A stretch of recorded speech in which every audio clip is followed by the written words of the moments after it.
I am Grace Holloway, 30, and the night my brother threw his luxury engagement dinner at the Grandview in Chicago, he tried to keep me small with a smile that asked the room to agree. I walked in beside my mother in the only blazer that ever steadied me, and I heard the soft laughter about my thrift store bag long before the violin stopped. What none of them knew was that the woman in the silk dress watching the staff with real respect was about to stand and tell the truth. Before the menus cleared, his billionaire fiancée would call me the person leading her biggest deal and say out loud that on this one, I am her boss. What happens to a family built on appearances when the quiet one holds the map? Stay with me, and I will show you how a life made in the margins can turn a room, and how the night that tried to shame me became the first step toward a different kind of power.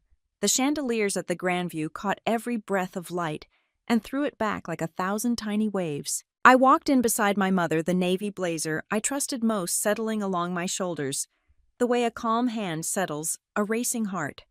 The metal watch on my wrist felt cool and steady.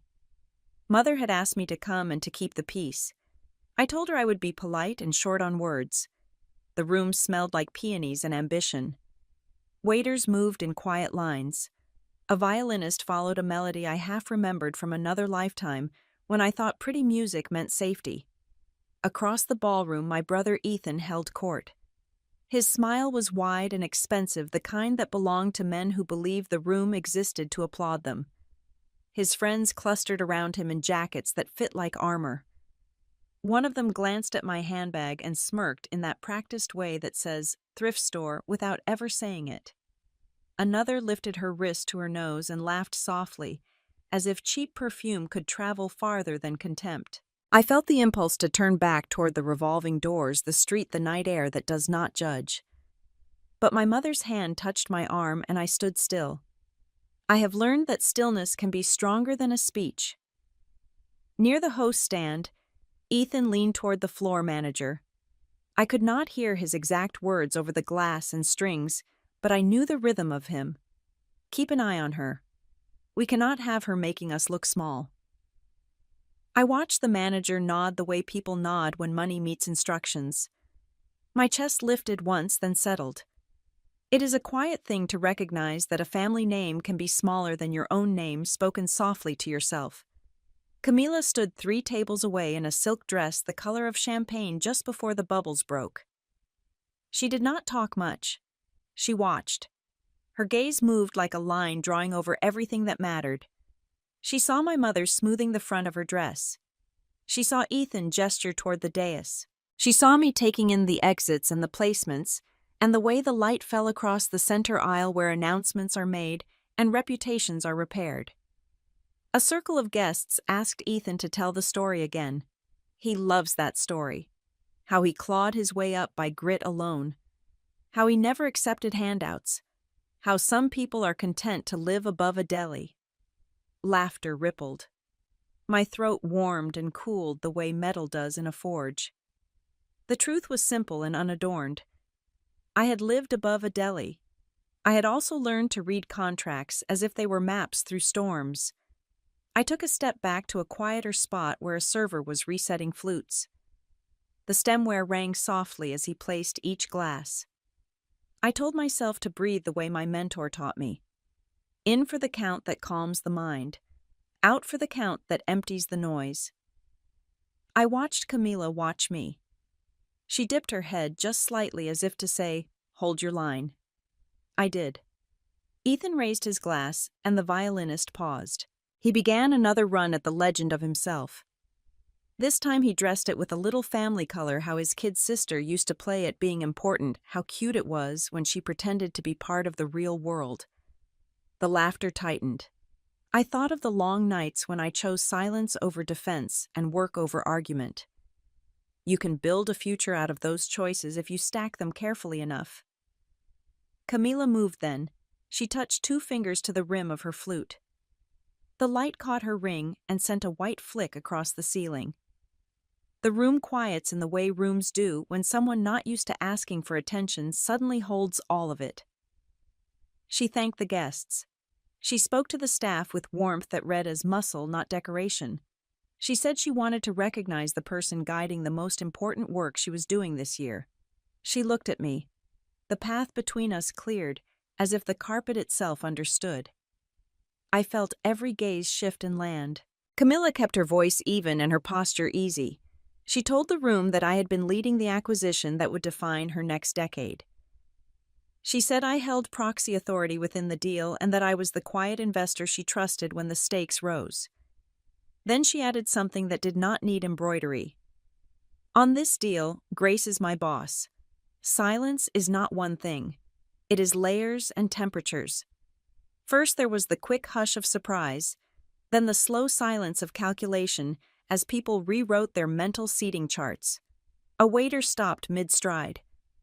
The violinist lowered his bow. My mother's shoulders dropped by a tiny degree as air returned to her. Ethan's smile held for a heartbeat longer than it should have, and in that extra beat you could hear it crack. I walked the center aisle at the pace of a metronome set to calm. I felt the floor under my heels. The seam of my blazer against my wrist. The weight of the watch I had bought for myself the first time a client told me my work had saved their quarter. I reached Camila, and she did not reach for a showy embrace. She nodded the way people nod when things have always been exactly this way, even if the room only discovered it tonight. I turned to the guests and offered a greeting. No speech, no defense. Only thank you for welcoming me. I told the staff they were running a beautiful service. I acknowledged the musicians. Small courtesies, way more than we remember. Then I looked at Ethan. He had nothing to set between us but a glass and a grin that no longer fit.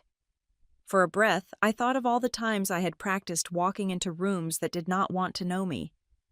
The trick is to carry a truth steadier than anyone else's opinion. I let my eyes rest on my brother for one measured moment. He blinked. The room waited for a joke that did not arrive. The violinist found the melody again. It sounded different now, like a song that had moved into a lower key. I took my place beside Camila, not behind her. Someone at the back started to clap and then stopped, unsure what this new order required. It did not matter.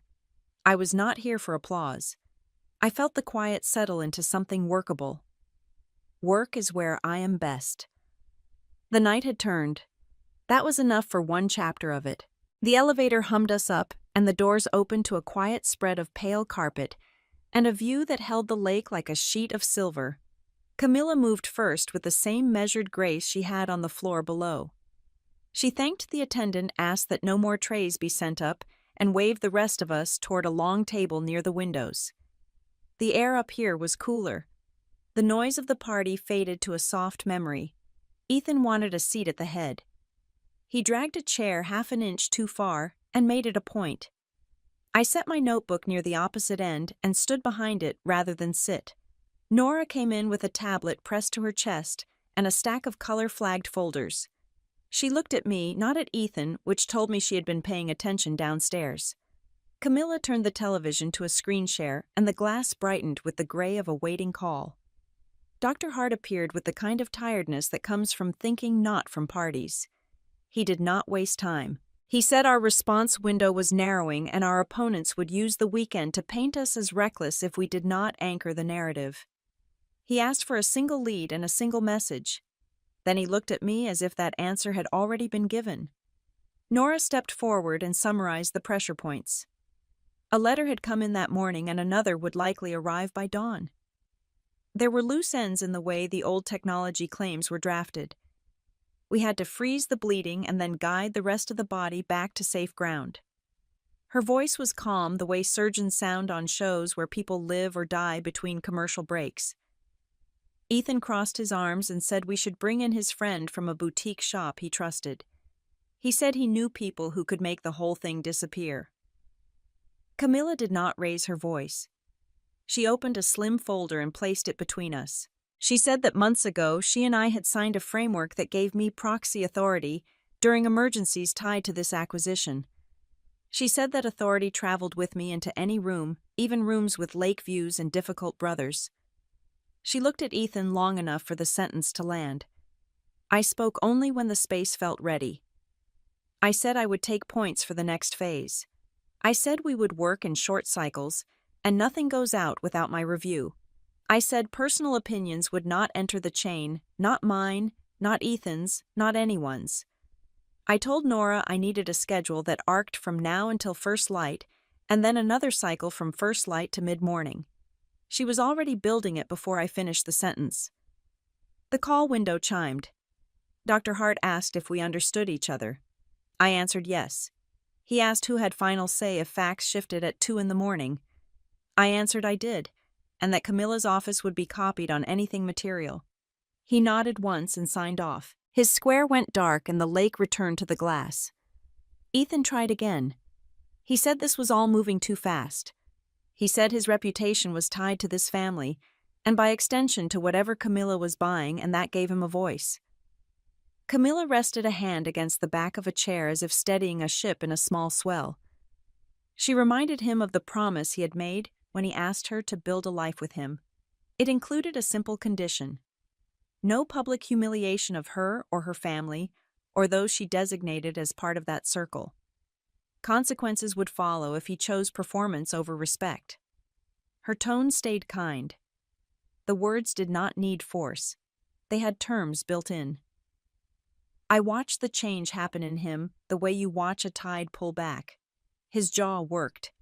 His eyes stayed on the folder. He said he understood. He asked what I needed from him. I told him I needed him to keep the door shut on anyone not already in this room. I told him I needed quiet and space and zero commentary. He nodded. He sat. That was as much as he could give, and for tonight it would be enough. Nora handed me a list of names and a soft pencil. We trimmed it down together until only the essential remained. I asked for coffee that actually tasted like coffee and a screen we could write on. Camila ordered both and told the hotel to hold all calls. She told me one more thing in that steady voice she used when she was choosing outcomes. She said this was my floor now. We set the first calls for dawn. Legal first, then the technical review, then a controlled outreach to the partner most likely to panic if left to his own imagination. I took my watch off and placed it face up on the table. The second hand moved with a confidence I wanted to borrow. I leaned over the glass and traced the order of attack with the side of my hand. The rhythm of work settled around us, calm and precise. Ethan stood, thought better of it, and sat back down. He took out his phone and then set it face down. He said he would be in the other room if we needed anything that did not involve talking. Camila thanked him. He nodded at me without quite looking at me and walked into the small sitting area. The door clicked softly. I looked at the lake and felt the room align. It was my favorite feeling the moment when noise becomes plan. I told Nora to send the midnight email to the core list and to hold responses until sunrise. I told Camilla I would meet her in the lobby before the first call, so we could walk in together. She said she would be there with black coffee and enough silence to make it count. I stacked my notes, slipped my watch back on, and let the quiet wrap around the edges of the table. The night above the ballroom had finally become usable. By the time the suite door settled into its frame, my mind had already stepped backward to the place where this road began. Riverton had a bus line that ran like a heartbeat through the cold months, and a deli that smelled like basil and steam. I rented the small apartment above it because I could, and because the landlord knew my name. The windows sweated in summer and rattled in winter. I learned to sleep through both. I was a paralegal at a downtown firm where the carpet was tired and the conference room was always a little too bright. I filed and indexed and sat in the back of rooms where partners talked about leverage and outcomes. On my lunch breaks, I read briefs that were not assigned to me and traced the way an argument turns when someone adds one careful sentence. At night, I took the bus home, cooked noodles in a dented pot, and set my laptop on a folding table that wobbled, unless I tucked a napkin under one leg. One afternoon, my phone lit up with a post I did not ask to see. Ethan had uploaded a slice of his life polished to a gloss, and tucked inside it a line about people who pretend they are important while living above a sandwich shop. The comments were predictable. The heat rushed to my face and then away. I put the phone face down and opened a packet of practice problems I had printed the week before. I decided my answer would live on paper and in hours logged, not in replies. Admission emails do not make a noise anyone else can hear, but I heard the click my life made when one arrived. A program at Berkeley took a chance on a woman who did not look like much on paper, except for the way her recommendations bent toward her. I took a breath that had been waiting inside me since I was a child, and I wrote back yes. I rearranged shifts. I mapped out an ugly calendar and taped it to the wall. It was not pretty, but it was mine. When Hart and North reached out, it was through a professor who liked the way I outlined messy problems. I took the train to Chicago with a secondhand suitcase and found the corporate apartment clean and quiet. The kitchen had more drawers than I had utensils. I slept better than I had in years. On my first day, Nora shook my hand and told me to bring her questions before noon because that was when her patience was at its best. She smiled in a way that said she was joking and also not joking. I started with small assignments. I built summaries that fit on a single page and killed adjectives that did not earn their place. I listened in rooms where no one bothered to introduce the assistant in the corner, and I noticed which people stayed late to reconcile numbers instead of theories. I wrote memos that made partners stop tapping their pens. I kept my head down and let the work learn my name. The invitation to a pitch night came with a note to take good notes and keep them short. It was in a warehouse space in the West Loop, with concrete floors and lights that made everyone look a little more intent. Founders strung lines across slides about growth and advantage. One company built tools that used language to teach itself what to do. The bankers nodded. The lawyers flagged caution points like traffic cones. I sat and listened and felt the back of my neck hum. When the Q&A ran out of air, I found myself standing in a small ring of people who were all taller than I am. I did not raise my voice. I said the timing in their structure fought the reality of approval cycles and that the ownership trail on the core technology wandered in a way that would give any adult a headache. I said there was a way to take only the parts that would not drag us into a swamp and leave the rest to be settled peacefully. I kept it simple. People looked at one another like I had said something impolite but useful. Later I felt someone on my shoulder. Camilla had a way of arriving without fanfare. She asked me what I would do if the deal was mine to design. I told her I would carve the risk away from the part that could actually carry weight. I told her I would align promises to milestones that could be measured by someone who did not care who won the last argument. I told her I would build the first phase to finish clean, even if the second phase had to take the long way home. She listened like a person counts seconds under her breath. She asked if I would take a small branch of the analysis for a few days. I said I would start that night. Back at the apartment, I cleared the tiny table and spread the documents until the wood disappeared. I used a pencil because you have to be able to erase when you are drawing maps. I drew lines that ran clear of the thickets and scribbled out anything that looked like wishful thinking. I wrote a path that was safe and still moved forward like a river that knows where it is going. When I sent the draft, I waited with my watch in my hand. The response came while the sky was still gray. It held only a few words. "Keep going, I trust you." I felt the click again, not loud but firm. I put the watch back on and started a list that would eventually become the way we talk to people when the ground under them feels like water. In the mornings after that, I walked to the office with coffee that tasted like coffee and a plan that fit in my pocket. I kept my voice low and my sentences shorter than my breath. I learned which doors to knock on and which to open. Somewhere along the way, my name moved higher on the email lines. The work had chosen me back, and that felt like the only kind of wealth that lasts.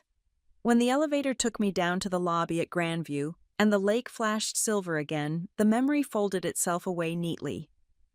Dawn was near, and there was a floor to claim. Hart and North woke up early. The project room was all glass and whiteboards, and the smell of dry erase markers that never quite leaves your hands. Nora stood by the wall-sized calendar with a fresh set of pens. She gave me a tilt of the head that meant go. I set my coffee down and laid out the map as clean as I could make it. The target company carried a bruise at the center of its story. Two founders had split badly, and the paperwork around the core technology looked as if it had been written by people who no longer spoke.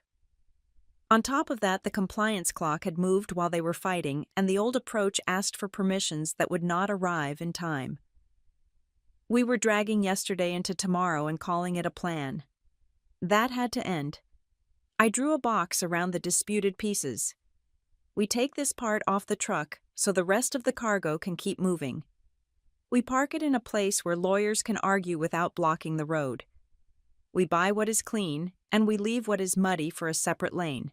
Faces around the table eased as if they could finally see the road beneath the fog. Gerald Hawthorne joined by video.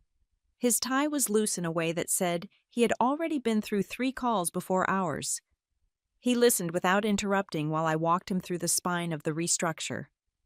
The obligations would line up with checkpoints we could verify. No wishful dates. No promises pinned to rumors. If a step was done, the next step would open. If a step was not done, everything paused without breaking the whole. To balance the give and take, I added a simple mechanism that would reward delivery rather than declarations. Everyone would have skin in the work, not just in the talk. Gerald leaned back and steepled his fingers. He said the proposal looked like something a court would respect if it ever had to see daylight. He said it gave his side a shield without turning the other side into an enemy. He said he could take this to his partners without adding apologies. Then he asked me for the one-sentence version.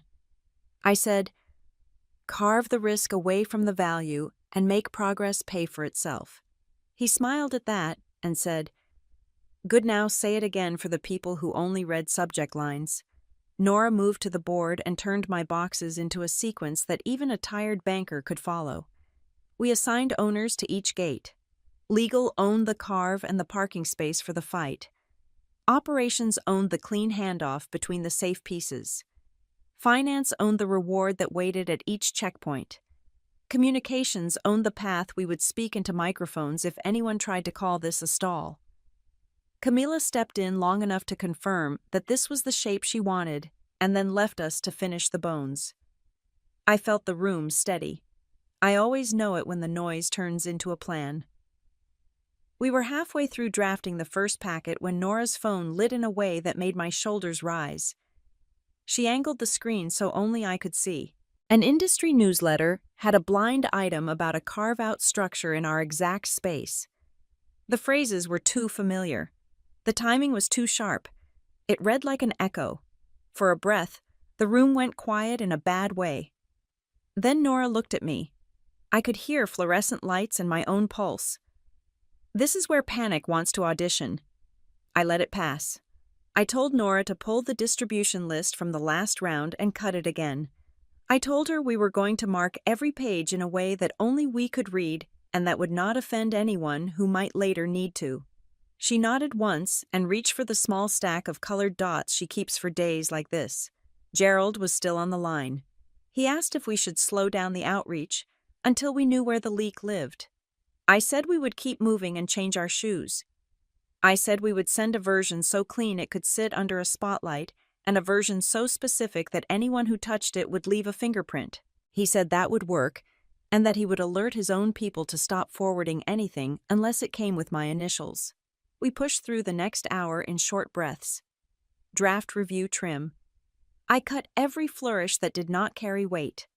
The words that remained felt like river stones, solid and smooth enough to hold in a pocket. Nora slid the first packet into a folder and looked at me for the signal. I gave it.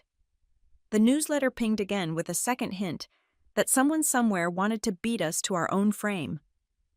I felt the flick of anger graze my ribs and move on. This is what happens when you do work that matters. People try to say they had the idea first. I wrote a small note to myself on the bottom of the whiteboard. Make it undeniable. Nora caught my eye and gave the smallest nod.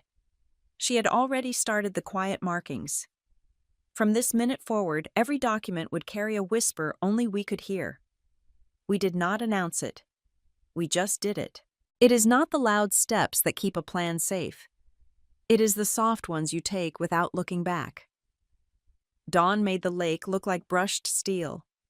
Camilla was already in the lobby with 2 coffees and the kind of silence that helps a person do hard work. We rode up without small talk. The ballroom hum stayed below us like the weather. The temporary war room had fresh markers, clean screens, and a table long enough to hold a day. I set the cadence. Legal first, then technical review, then investor check-in, then communications. Nora read back the schedule, and I could hear calm in the way she hit each hour. Alicia from Media Law, joined by video with a stack of language that would stand up if someone tried to twist it. She had a draft request addressed to counsel for Ethan's social posts and the echo posts that followed. The instructions were clear. Send and hold. We were not here to punish. We were here to clear the air around the work and leave enforcement for later. Camilla sat in for the opening minutes and then stepped out.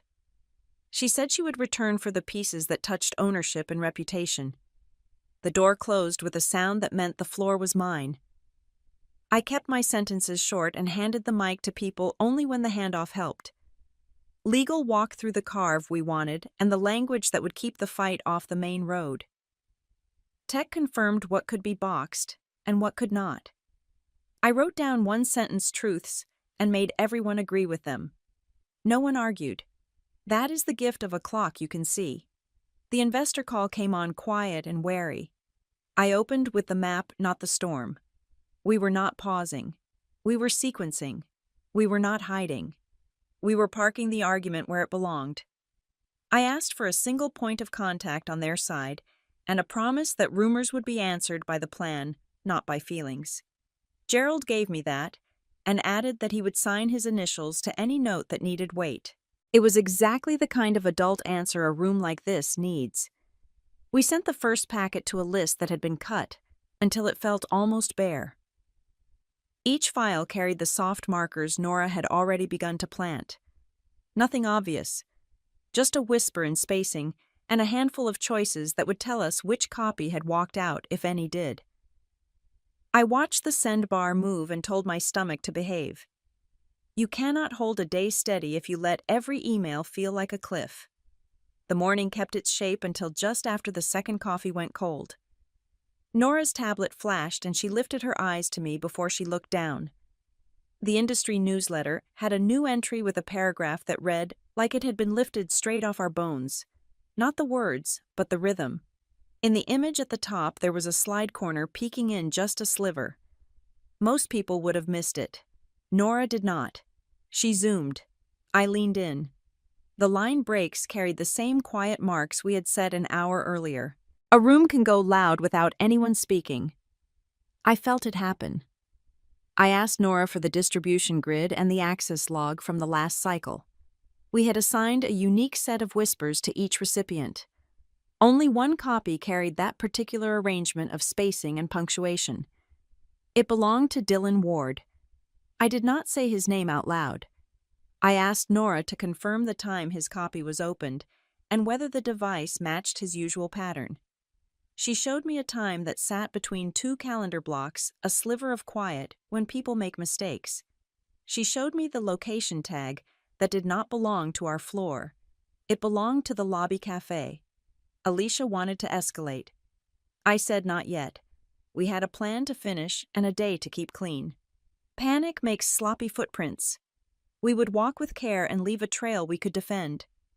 I told Nora to restrict the next wave to half the size and to send only summaries without any skin left to fingerprint. I told the tech lead to prepare a version that would be safe even if it fell off a truck. Gerald called back without a calendar invite. He had seen the same newsletter and he wanted to know if we were on fire. I told him we were dampening embers and that the main road was clear. He asked if he should alert his internal team to stop forwarding anything that moved. I said yes, and that as of now, only notes bearing my short sign-off should travel. He agreed and hung up before I had to reassure him twice. The day ground forward in careful motions. We built and checked, and sent and logged. Camilla returned for the investor touchpoint and nodded once at the way the updates read. She left again without inserting herself where she was not needed. That is a rare kind of help. By late afternoon, the shape of the leak was no longer a shape. It was a person and a sequence and a narrow window of time. I asked Nora to book a small room for morning and to make sure someone from Human Resources sat in the second chair. I told her I wanted it quiet and documented. She wrote down the request without lifting her head. The sun slid along the lake and turned the glass the color of old coins. We closed the files for the day and stacked the pens. I pressed my palm against the whiteboard where I had written, "Make it undeniable," and felt the smooth cool of it anchor me. Tomorrow would ask for a different kind of courage. Morning found me in the small conference room that never tries to impress anyone. Frosted glass, a narrow table, 2 chairs on one side and 2 on the other. Nora set a legal pad in front of me and placed a small box of tissues near the end the way people do when they have sat through hard meetings before. Human Resources took the second chair with a folder that already knew how the hour might end. Dylan arrived a minute early and stood in the doorway like a student who had come without his homework. He sat with his hands flat on the table. His eyes were red in a way that said he had not slept or had tried not to feel something. I let the silence sit long enough to clear the theatrics from the room. I told him what we had seen. A document opened during a thin slice between meetings. A login from the lobby cafe. A blind item that adopted the rhythm of our notes. I told him we mark our work with quiet choices for days exactly like this. He looked at the table and said he had nothing to add. I said we would walk through it anyway. He tried a story about networking and industry chatter. I asked him to keep his answers short and precise. He shifted to a claim that everyone shares frameworks. I asked who everyone was. He named no one. I asked him if he liked being the person in the room who knows things first. He said that is how you get noticed. I asked him if he feared what happens when the room finally looks past you. He did not answer. The muscles in his jaw did. I did not raise my voice. I told him the mark on the slide in that newsletter belonged only to his copy. I told him I believed he wanted to be seen and that he thought a whisper would make someone somewhere invite him to a bigger chair. He said someone had mentioned an opening across town. He said it was only a conversation. He said it felt good to be told he had potential. I let him say it all until the air grew still again. Nora spoke then. She said the firm values potential and protects it by teaching people to carry secrets with care. She said this was not a training miss. It was a choice. HR slid the folder forward. The language was careful and spare. We were ending his time with us. We needed a written commitment that he would not use or share internal work. We needed a written plan for how he would help repair any damage in the window he had created. We offered a path for references that reflected only the work that predated this week. Nothing more. Dylan stared at the page. He asked if this would follow him everywhere. I told him consequences are not shadows you can outrun. They are doors you have to open and step through. I told him how he steps through this one and will write the first line of his next chapter. He nodded without looking up. His signature shook and then steadied. HR countersigned and closed the folder. Nora thanked him for the work he did before this mistake and said she meant it. He left with the small cardboard box everyone leaves with when they learn a hard lesson. When the door clicked shut, I let the breath leave my body like a slow tide. Nora set a mug near my hand and leaned against the wall. We did not need to say much. We both had files to move and a day to protect. I went back to the project room and looked at the map. The opponent had tasted a sliver of our cadence and would be hungry for the rest. I made a clean decoy that did no harm if it slipped.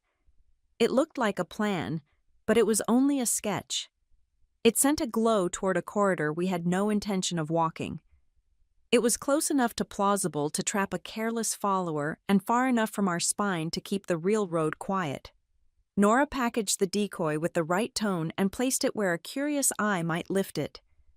We pressed send to a harmless corner with enough visibility to tempt the same hands as yesterday. Then we turned back to the real work and cut the distribution again to only the names that had never wavered. Midday brought the result we had designed for. The newsletter posted a fresh morsel that mirrored our decoy. The language bent in the exact way we had shaped it to bend. That told me the same path had been used, the same hungry source now chewing on air. I felt the knot in my chest loosen in one turn. I called legal into the larger room and asked them to reopen the quiet channel with the other side. We had a small window while the decoy soaked up attention. We could use it to place the carve and the timeline without a chorus chewing our ankles. Gerald joined with a voice that sounded like someone who had found a lit hallway after hours in the dark. He said this was the moment to move past posturing. He was right. We drafted the note that would reset the conversation. We kept it short and level. Here's the part we can buy clean. Here is the lane where your dispute can sit without blocking the road. Here is how we will all know when the next gate opens. We added a gentle line that honored the work on both sides and refused to feed any rumor that wanted a fight. Camilla stepped in as we hit send. She read the note and set her hand on the back of my chair for a second. Then she went back to her own calls, letting the current carry us forward without adding waves. By late afternoon, the other side responded with words that were not warm, but were not barbed. That is what progress looks like on days like this. The decoy kept the chatter busy in rooms that do not matter. The real road stayed clear enough to see the next gate. I closed my notebook and felt the fatigue arrive like a visitor I knew by name. We had lost a colleague and gained a quiet lane. Both were true at once. I told Nora to freeze the decoy at its current brightness and to prepare the next clean packet for morning. She said she already had. The day folded in on itself without drama. Outside the windows, the city lit its first lamps. Inside the room, we left the board clean. Riverton always smells like cut grass and old wood when it is going to rain. I drove the familiar streets with the windows cracked just enough to let in the air I grew up breathing. My parents live in a house that still holds the dents of our childhood summers. The porch rail wobbles in the same place. The doorbell sticks if you press it too hard. I knock softly and let myself in the way they have always asked me to. Voices came from the dining room. My mother sounded unsure in that careful way she uses when she wants to be polite while she stalls. My father was doing the thing he does when he is trying to agree with everyone at once. I stepped around the corner and saw Ethan at the table with a folder spread like a fan. There were tabs and colored flags, and a notary pamphlet tucked under a legal pad. A financial planner I did not know sat straight-backed with a polite smile that did not reach his eyes. I said hello and took a chair near my mother.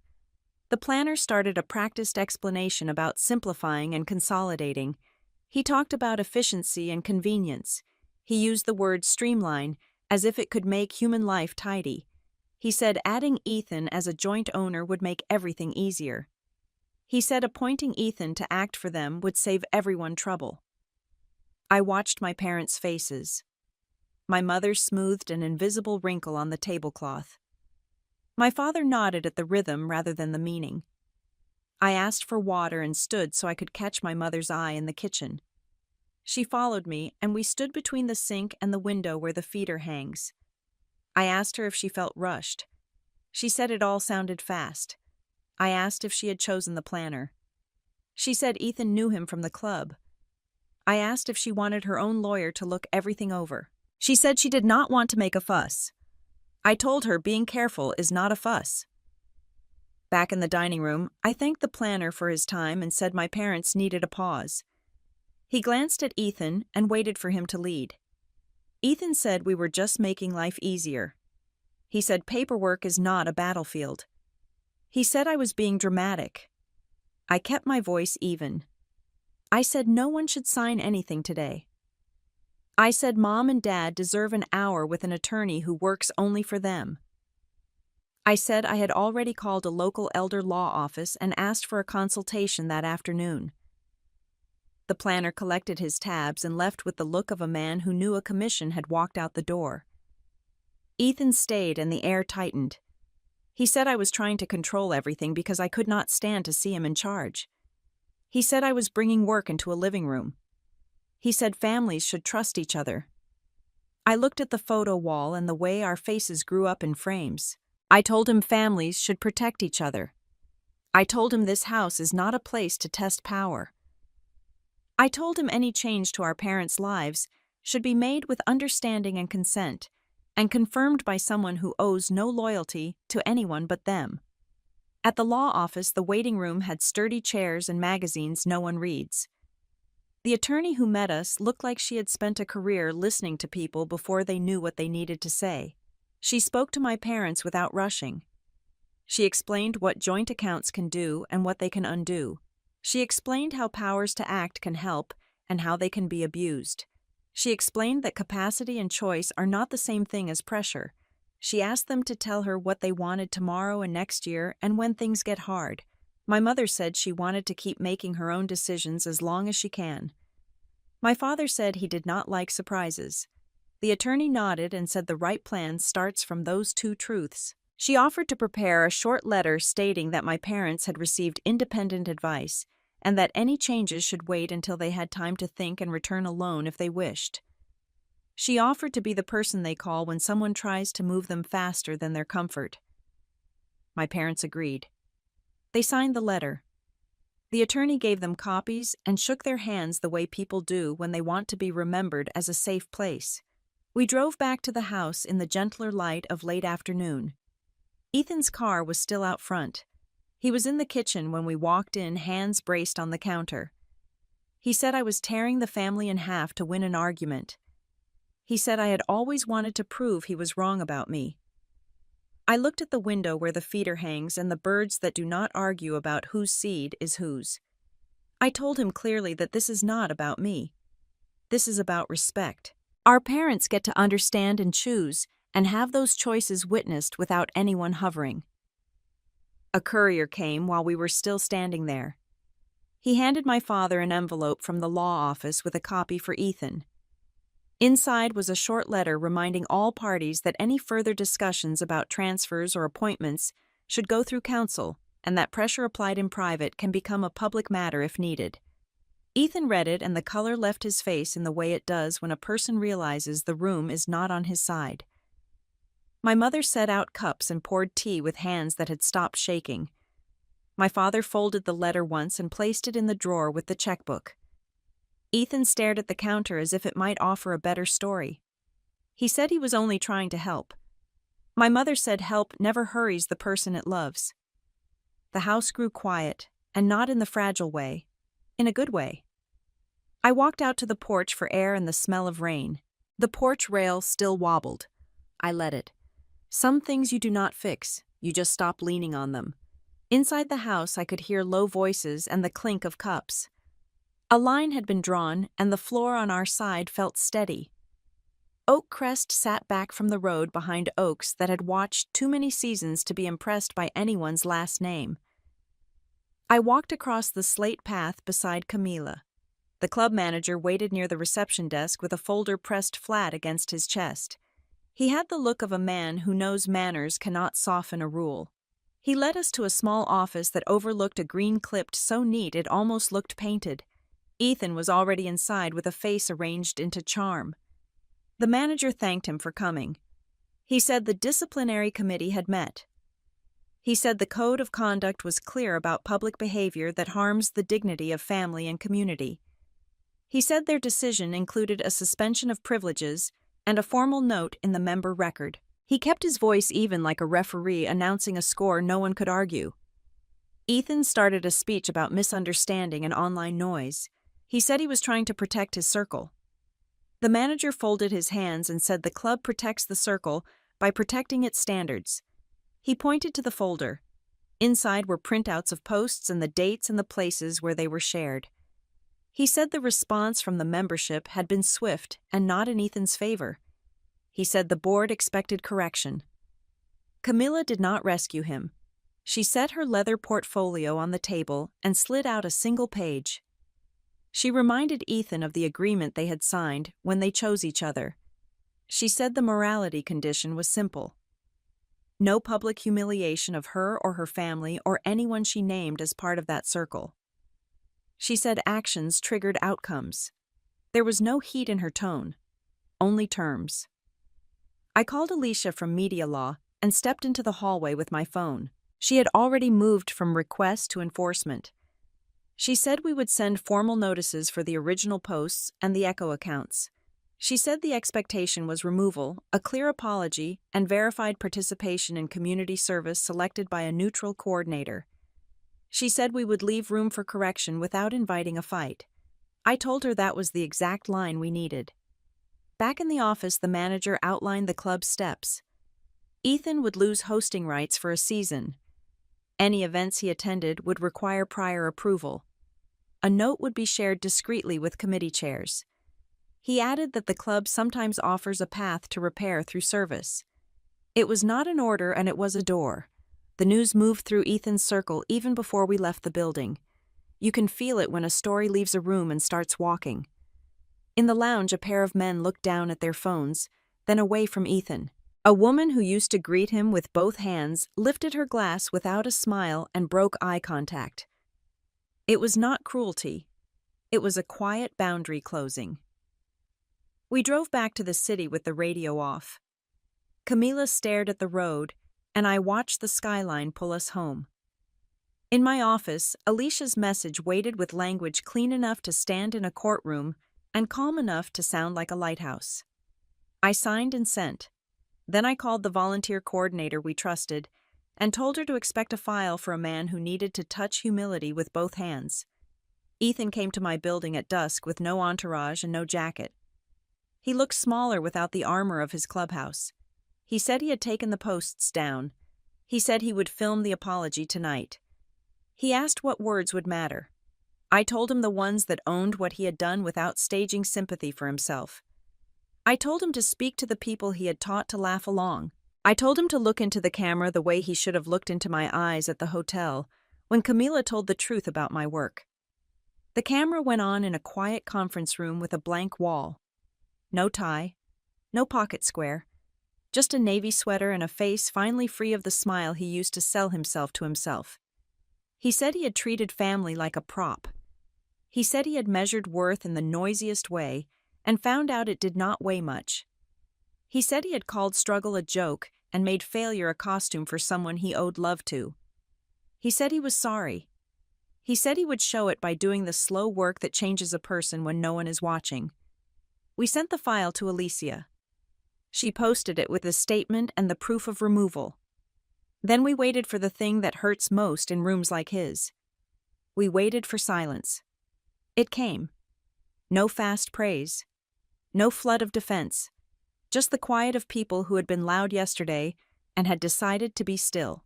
At Oakcrest the next day, a notice went to the committees. It was short and factual. A member had accepted discipline for conduct that did not meet standards. Repair was underway.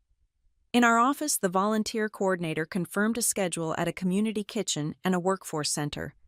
No photographers, no headlines, just time and tasks.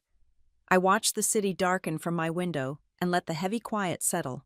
Consequences had finally put their hands on the right shoulders. The work in front of me was still the work, and the road ahead was clear enough for the next step. The Sterling Family Foundation sat in a limestone building that tried to look modest and mostly succeeded. The boardroom held a long table, a bowl of pears no one ate, and a wall of glass that let the morning in without asking permission.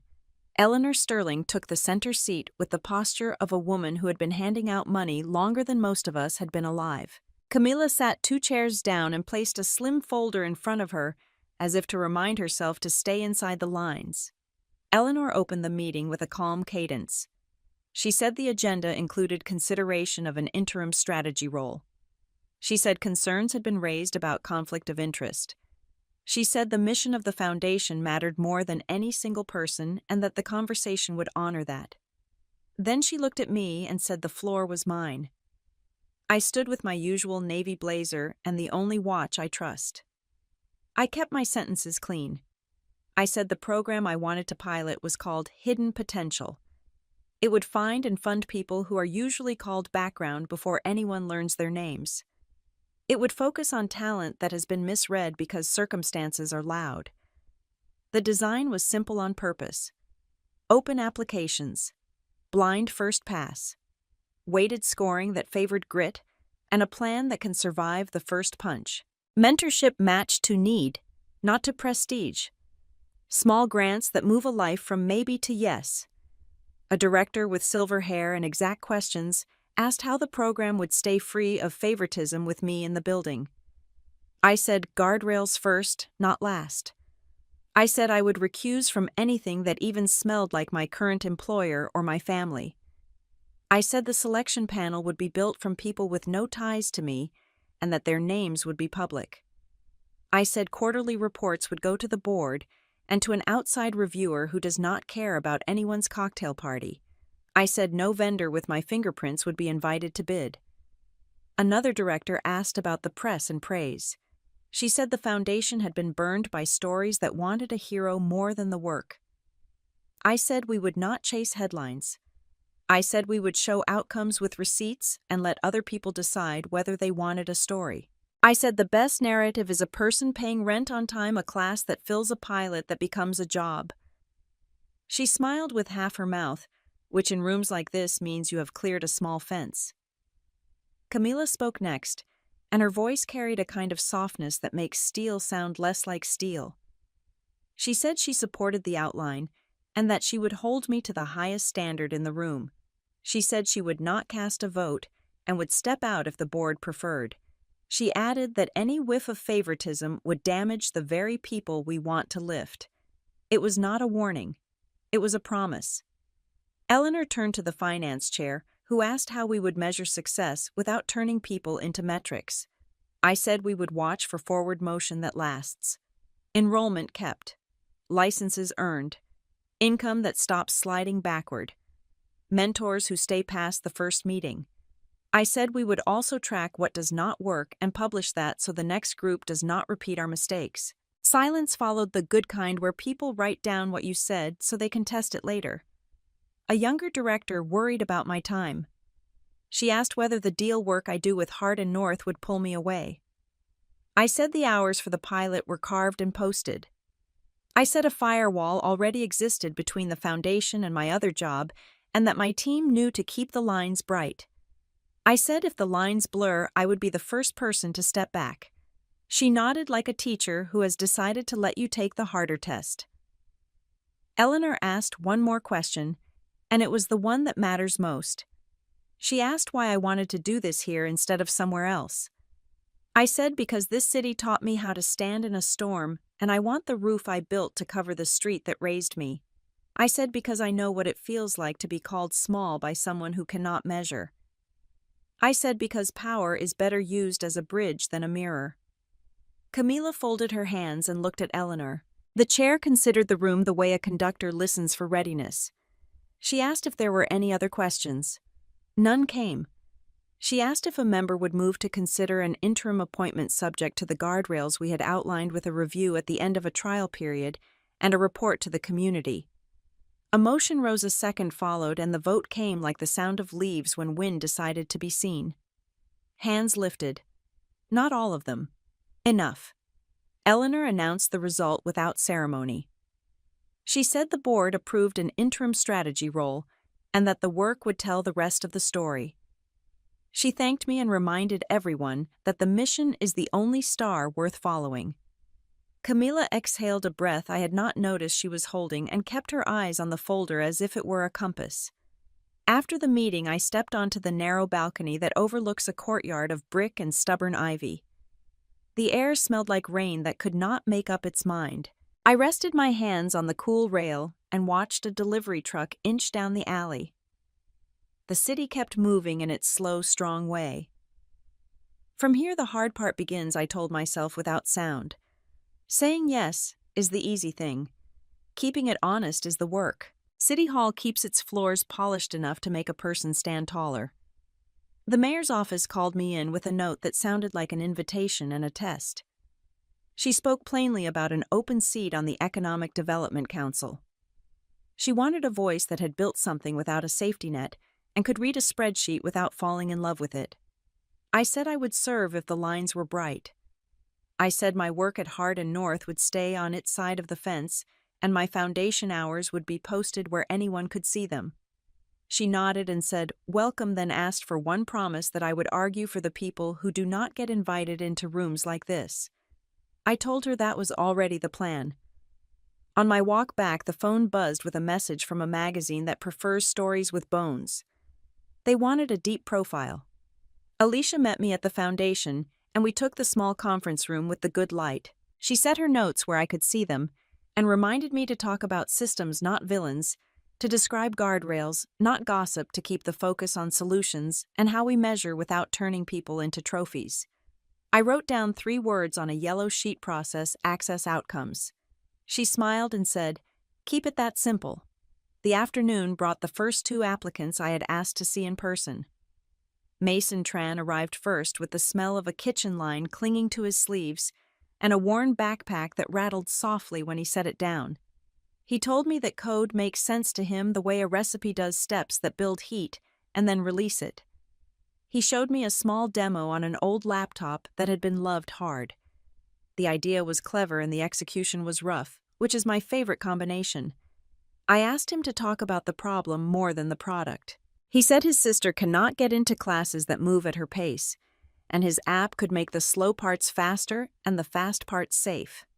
I matched him with a mentor from our network who knows the difference between elegant and useful and likes to teach. I gave Mason a calendar with short check-ins and passes to a shared workspace where the coffee is strong and the printers work. I told him the foundation would cover a small list of costs if he met the first milestones. He nodded like a man who has learned to say thank you with his whole posture. Next came Tara Mackenzie, with a tote full of lesson plans and a smile that wavered at the edges. She has a daughter in elementary school and a gift for explaining things to adults who have been told they are bad at learning. She wants to build a tutoring service in the evenings for people who work all day and carry shame about reading. I asked what stops her most. She said time and childcare and fear that no one will come. I paired her with a retired principal who has a map for the first months of any program and a heart for second chances. I set up a spot in our calendar for weekly calls and reserved a small classroom at the community center that does not make people feel judged. We arranged modest support for childcare through a partner nonprofit. I told her this is a slow build, and the first measurement is that the same faces return the next week. Both of them asked shyly if their stories would be on our website.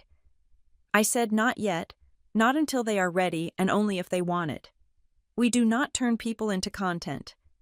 We build rooms where they can do the work without an audience. The reporter came with a soft voice and a pen that did not scratch. She asked about the council seat and why I said yes. She asked what hidden potential will do differently from programs that fade after the ribbon cut. Alicia sat in the corner and did not interrupt. I talked about blind first pass, about mentors matched to needs, and not resumes, about reporting that reads like a ledger rather than a brochure. When the question turned toward family, I held the line. I said the story worth telling is what happens when a city stops misreading its own people. The reporter wrote for a while without looking up and then thanked me for the time. 2 days later, the local station ran a segment during the dinner hour. The voiceover traced a path from a studio above a deli to a table where deals are made, but the tone stayed kind. They showed the elevator at City Hall and then the whiteboard in our small program room covered in names and action verbs. They ended with Mason at a borrowed desk, smiling at a line of code that finally ran, and Tara hanging a simple sign that said, "Evening class starts here." The piece did not ask for applause. It asked for patience. Before midnight, donors I had never met reached out. A small family fund offered to sponsor laptops for the workspace. A business association asked if we would present to their members. I answered with thanks and boundaries. We would accept help that fits the plan and say no to spotlights that work louder than we do. Eleanor sent a short note that made me feel both seen and accountable.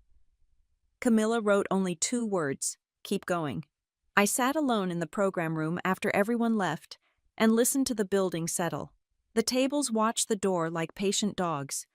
The whiteboard still held the names in my careful print. Mason, Tara, others to come.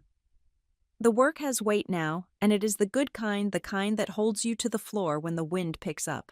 I took one slow breath and turned off the lights. Morning came in clean, and I walked into the project room with the kind of focus that makes a clock feel friendly. Nora had already lined up the call windows.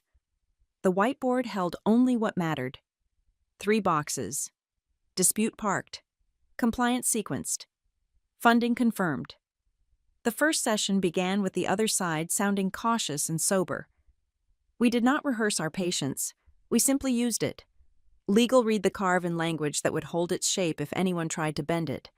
Operations set out the path that moved clean assets first and left the hot ones cooling in a safe place.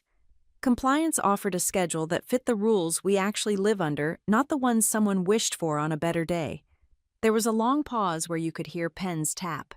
Then the voice on the far end said the words every tired team prays for. Agreement in principle, with a draft to follow. I felt my shoulders drop a half-inch and saw Nora let out the breath she had been holding since last night. We rolled straight into the investor check. Gerald's square lit up, and he did not make us earn his mood. He said proceed on the framework and send the list of gates that release funds as each piece proves itself. He asked for a written summary that could travel without me in the room. I had already started it. He smiled with his voice and signed off. Emails landed like small birds. A confirmation letter from their counsel. A note from our compliance lead that the sequence would pass without a hitch if we kept the timing honest. A short message from Dr. Hart that said good work followed by a nod on video so brief it felt like a salute. Around the room, the air warmed in that quiet way people feel when effort becomes an outcome. I gathered the strands and tied them tight. Decisions became bullet points. Owners were named.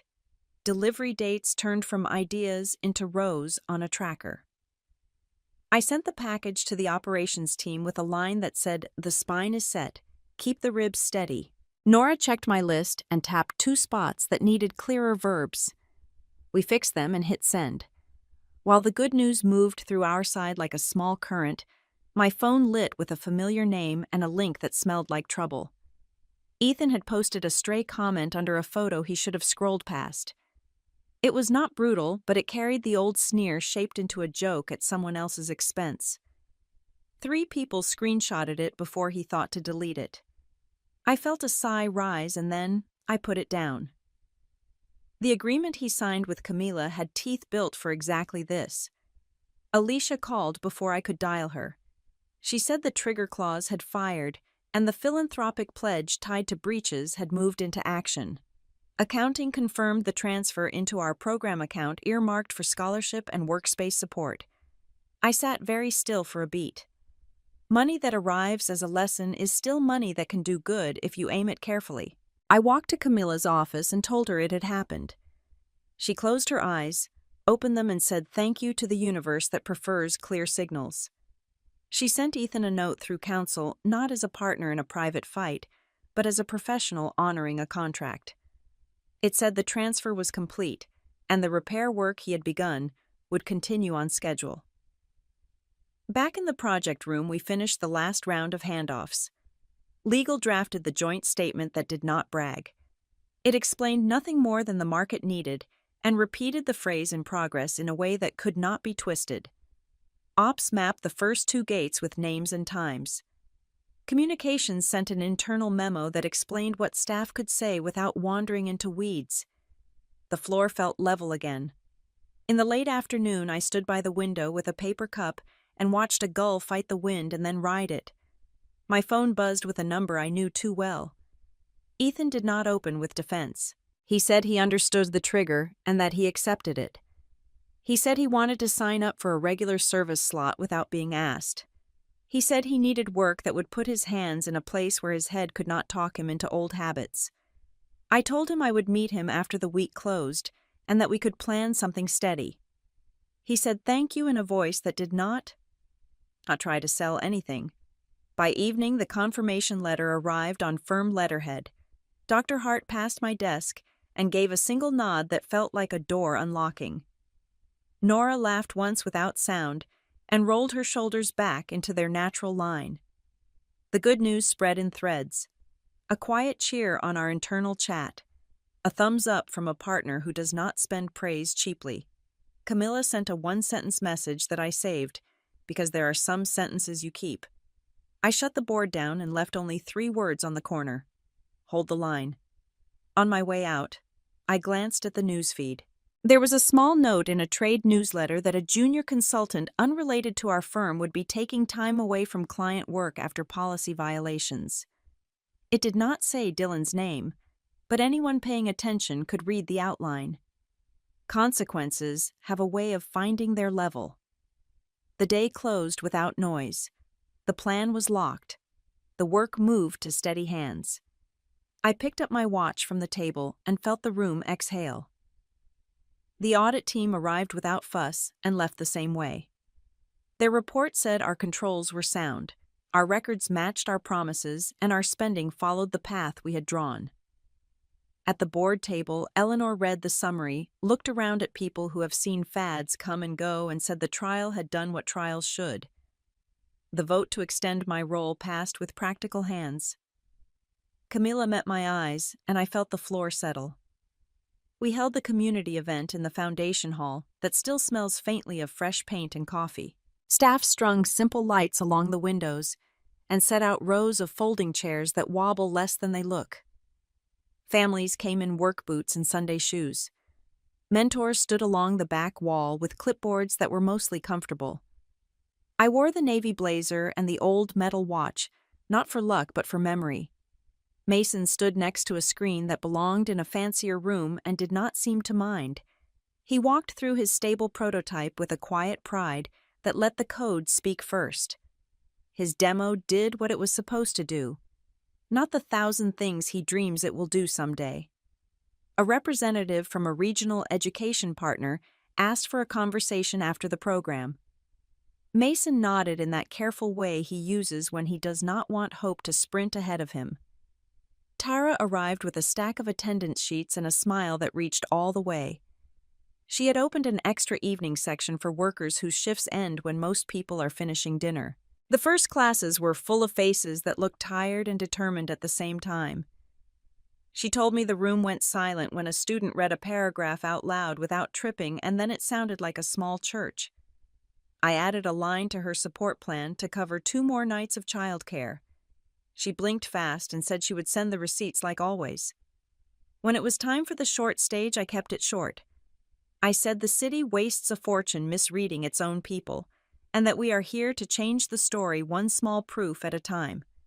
I said talent does not always shout, and sometimes it lives above a store with thin walls and still makes a way forward. I said the goal is not to crown heroes, but to build structures that keep working after the cameras leave. The applause was warm and brief. That was perfect. Ethan came early and stood near the side entrance as if asking the room for permission to enter. He handed me a handwritten letter folded twice and said he wanted to volunteer every week without a photo or a name tag. He said he would carry boxes and wipe tables and show up even when no one thanked him. I told him the conditions were simple: respect consistency and letting actions make the case. He agreed. His eyes held steady for once. I slid the letter into my blazer pocket and felt the weight of paper that sounded like work. My mother reached for my hand near the hallway with the bulletin board where children's drawings share space with job postings. She squeezed once the way she used to when I was small and braver than I knew. Camilla stepped close enough for only me to hear and said she had been right to trust me. I nodded. There was nothing to add. After the program ended, we stacked chairs and wrapped cords. Mason sent me a message that the partner wanted a second meeting. Tara confirmed her new section had a waiting list before the sign went up. The operations team filed the last receipts and locked the petty cash box that lives on a lower shelf where no one thinks to look. The building exhaled. I walked out onto the steps and watched Chicago lift its lights one window at a time. The river moved like a secret that had decided to be kind. I called home and asked my parents to mark their calendars for the opening of the Hidden Potential Lab, the small space we are building for borrowed laptops and big first drafts. My father said he would wear his good jacket. My mother said she would bring cookies that never last long. I stood for a while and let the night lay itself over the city I once thought would never know my name. Revenge had been a hot coal in my palm once. I understand now that the sweetest kind is not burning anyone. It is refusing to set yourself on fire to warm a room that never learned to love you and choosing instead to stand steady in what you build while the world learns its lessons. If this story found a place in you, stay with me here. There are more doors to open and more voices to lift. Come back for the next journey as people who were overlooked learn to speak in full measure and claim what might finally belong to them.